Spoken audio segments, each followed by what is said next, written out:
mọi người, xin chào mọi người nha. Hôm nay Giang Lan sẽ giới thiệu cho mọi người một sản phẩm rất là tốt, rất là ok. Đây là sản phẩm của Dạ Hương, đây là sản phẩm Dạ Hương nha mọi người nha. Sản phẩm dùng rất là tốt, rất là thích. Khi mọi người đã bị ngứa ngáy, mọi người đã bị ngứa âm đạo, đã bị âm hộ thì mọi người hãy dùng sản phẩm này để cho nó trị huyết trắng và để trị tất cả toàn thân ngứa ngáy trong toàn thân của bạn.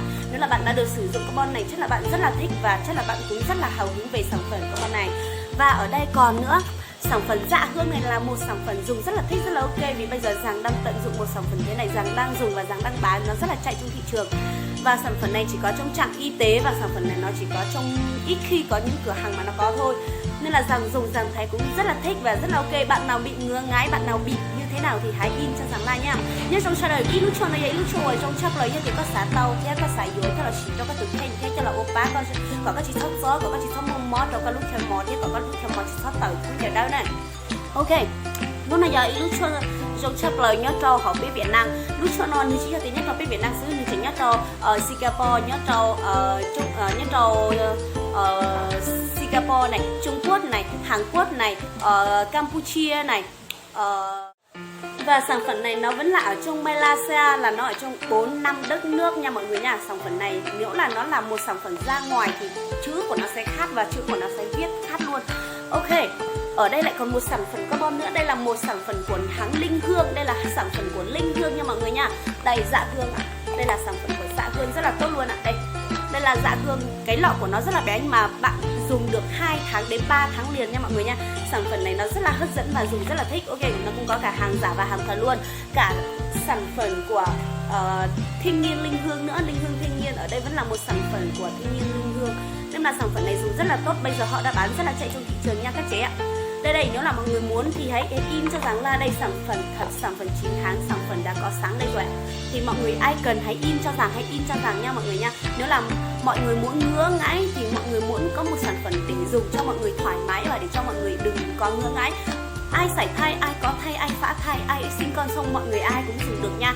Vì dùng cho bạn không bị ngứa ngáy, dùng cho bạn không bị ngứa ngáy, dùng cho bạn thích sử dụng cho bản thân mình để cho mình đỡ bất đau khổ. Ok, phụ nữ mình ai cũng bị nha mọi người nha, không phải là 1-2 người bị thôi, ai cũng bị nha mọi người nha. Vì sản phẩm này Giang cũng thấy rất là tốt và rất là ok. Đây, còn lại nếu là ai bị béo và ai bị căng thẳng về béo và không xinh đẹp và gầy, nên là mọi người chỉ dùng hết một liệu trình thôi. Chưa chắc mọi người đã dùng hết, mọi người chỉ dùng hết một nửa là mọi người sẽ khỏe luôn ạ. Khỏe luôn, chắc chắn mọi người sẽ khỏe luôn. Để nói cho ilu chỗ của Plame nữa. Đây là sản phẩm đây là một sản phẩm kem tăng mỡ gia truyền nha mọi người nha. Kem tăng mỡ tươi gia truyền nên là khi mọi người đã dùng được sản phẩm này chắc chắn mọi người cũng rất là thích và mọi người sẽ dùng xong chắc chắn mọi người sẽ bán luôn ạ. Mọi người dùng vừa bán và mình cũng sẽ tận dụng luôn 1-2 sản phẩm để cho mình bán. Đây là thân thể của Giang nha. Bụng của Giang rất là bé, rất là eo rất là thon nha mọi người ạ. Ai muốn bé và ai muốn cái eo của mình thon và đẹp thì hãy in cho Giang đây nha. Hãy in cho Giang luôn ạ, hãy in cho Giang luôn. Nếu là mọi người không in thì không sao, nhưng ở nơi nào nó cũng có, ở nơi đâu nó cũng có. Đây là những sản phẩm mà giúp cho chị em phụ nữ mình bớt đau khổ vì béo mọi người nha. Vì đàn ông bây giờ họ chỉ thích gầy thôi chứ họ không thích béo đúng không ạ. Ok, rất là thích luôn. Đây là cái lọ của Giang đang dùng đây. Ở trong này nó chỉ còn một ít thôi, Giang dùng chưa hết một liệu trình mà đã rất là ok, rất là đã luôn rồi mọi người. Đây ạ, đây mọi người thấy chưa ạ? Dùng chưa hết một liệu trình mà rất là đã luôn. Vì đã giảm cân rất là thích, giảm cân rất là thích chỉ trong 3 tuần. Trong 3 tuần giảm cân rất là thích.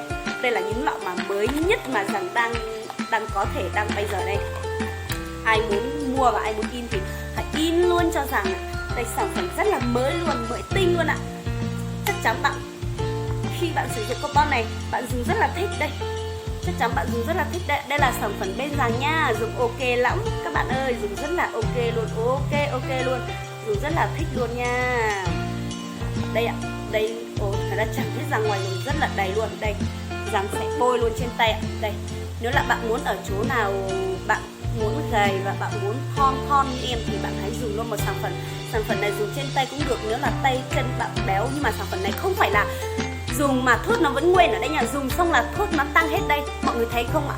Nó vàng tưng, nó sáng sủa luôn, dùng rất là thích và rất là thơm luôn nha mọi người nha. Sản phẩm này dùng rất là thơm nha, rất là thơm luôn, chắc chắn bạn dùng được bạn sẽ rất là thích. Sản phẩm này rất là ok.